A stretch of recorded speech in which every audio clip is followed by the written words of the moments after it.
Hello student, welcome back to my channel commerce lady. I am Jayashree Yadav. So बच्चे, आज के class में हम क्वेश्चन नंबर 8 का बी पार्ट करने वाले हैं। So let's start the video.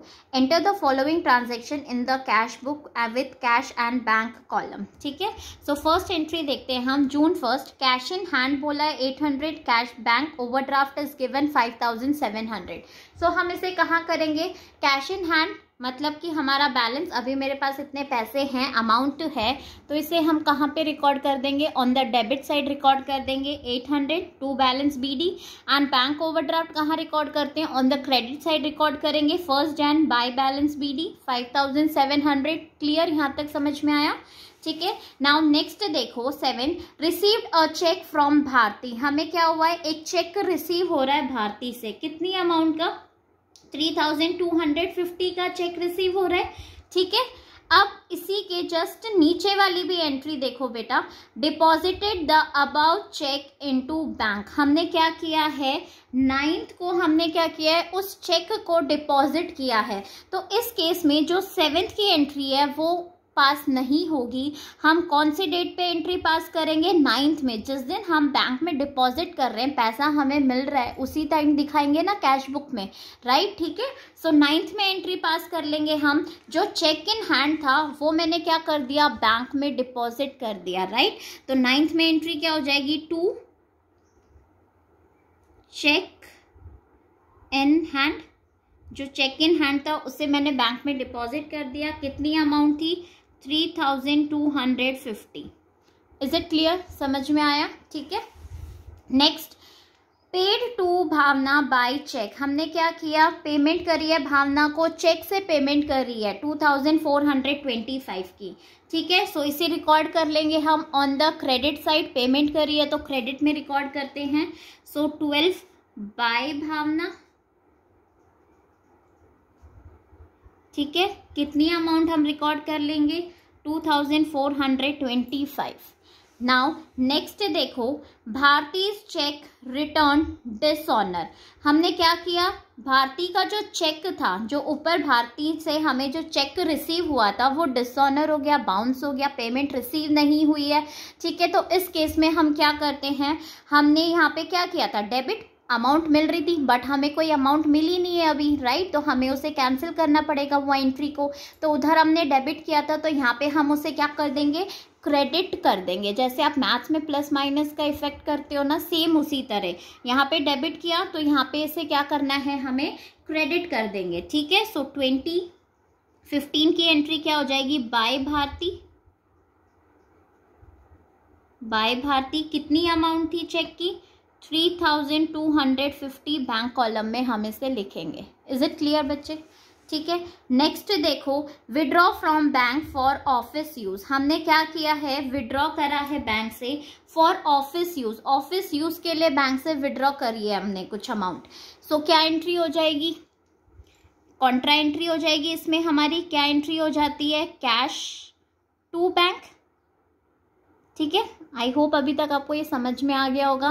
तो टू बैंक हम कहाँ पे रिकॉर्ड करेंगे? On the credit side, debit side. तो 20 की एंट्री क्या हो जाएगी? To bank account. And amount किस में चली जाएगी? कैश के कॉलम में 250। सेम यहाँ पे 20 बाय कैश एंड अमाउंट कहाँ जाएगी? बैंक के कॉलम में। क्लियर?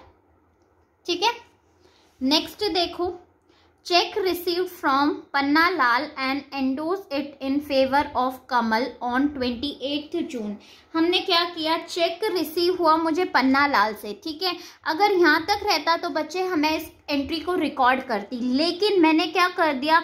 एंडोज कर दिया। मतलब कि जो चेक मुझे रिसीव हुआ था वो मैंने किसी और पर्सन को दे दिया, हैंड ओवर कर दिया कि भाई इतनी अमाउंट मुझे किसी और को पे करना था, तो ये चेक मैंने थर्ड पर्सन को क्या कर दिया? दे दिया। ठीक है, it in favour of Kamal on 28 जून। हमने किसको दे दिया? कमल को दे दिया। तो इस केस में आपकी कोई जर्नल एंट्री पास नहीं होगी। ठीक है, ना ही कैश बुक में आप इसे रिकॉर्ड करोगे। क्यों नहीं करोगे बेटा? क्योंकि आपको पैसा मिला ही नहीं, ठीक है, आपने बैंक में डिपॉजिट किया ही नहीं, जो आपको चेक मिला था वो आपने थर्ड पर्सन को पास कर दिया, तो इस केस में कोई भी रिकॉर्ड नहीं करेंगे हम एंट्री। नाउ 30 देखो, income tax paid by cheque. हमने क्या किया है, इनकम टैक्स पे किया है। ठीक है, इनकम पे टैक्स किया है तो ऑब्वियसली वो मेरे लिए क्या है, इट्स अ ड्राइंग। पेमेंट करी है तो हम ऑन द क्रेडिट साइड इसे शो कर देंगे। सो क्रेडिट साइड में आप क्या कर दोगे, 30 बाय ड्राइंग। कितना इनकम टैक्स आपने पे किया है, 150। ठीक है, सो बैंक कॉलम में हमने दिखा दिया चेक से पेमेंट करी थी। अब बैंक चार्जेस, हमने क्या किया है, बैंक ने हमसे कुछ चार्जेस लिए हैं। ठीक है, हमें बैंक को कुछ चार्जेस पे करने होते हैं। ठीक है, जो भी वो सर्विसेज देता है, प्रोवाइड करता है, तो उसके लिए हमने पेमेंट करी है। सो बाय बैंक चार्जेस कितनी अमाउंट पे करी है मैंने, 25 की अमाउंट पे करी है। ठीक है, अब हमें क्या करना है, लास्ट स्टेप टोटल कर लेते हैं हम। सो सबसे पहले कैश का टोटल करेंगे, तो कैश का टोटल बेटा आपका कितना आ जाएगा, 1050। ठीक है, अब कैश में तो कुछ है ही नहीं, तो डायरेक्ट हम लिख देंगे यहाँ पे 30 by balance CD, cash column में लिख दो 1050। ठीक है, यहाँ तक समझ में आया। अब बैंक कॉलम का अगर हम टोटल करेंगे तो बैंक में ऑन द डेबिट साइड कितनी अमाउंट है, 3250। लेकिन आपका क्रेडिट साइड का अगर आप टोटल करोगे तो ये कितना आ रहा है हमारा, 11800। ठीक है, अब इसमें से आपको पेमेंट साइड ज़्यादा है और जो रिसीव हुआ है वो कम है हमारा, तो हम क्या करेंगे, पेमेंट से में से ये माइनस कर देंगे, तो बैलेंस किधर आ रहा है हमारा, on the debit side balance आ रहा है। तो बैंक का हम यहाँ पे लिख देंगे 32 बैलेंस CD, कितनी अमाउंट आ जाएगी, माइनस कर दो आप इसमें से, तो ये आ गया हमारा 8550। क्लियर, समझ में आया। ठीक है, ये हमारे लिए क्या है, इट्स अ बैंक ओवरड्राफ्ट। ठीक है, अब नेक्स्ट जून था, जुलाई मंथ में आप क्या कर दोगे, बैलेंस जो ये हमारा CD था नेक्स्ट मंथ के लिए BD बन जाएगा, तो 2 बैलेंस BD, कैश में लिखोगे 1050, और ये जो बैंक ओवरड्राफ्ट का था ये यहाँ पे रिकॉर्ड कर देंगे हम। सो 1 जुलाई बाय बैलेंस BD। ठीक है, ये बैंक ओवरड्राफ्ट आ गया, बैंक कॉलम में लिख दोगे 8550। आई होप बच्चों आपको एक क्वेश्चन समझ में आया होगा। सो प्लीज़ मेरे वीडियो को लाइक, शेयर एंड कमेंट ज़रूर करना और मेरे चैनल को सब्सक्राइब। Thank you.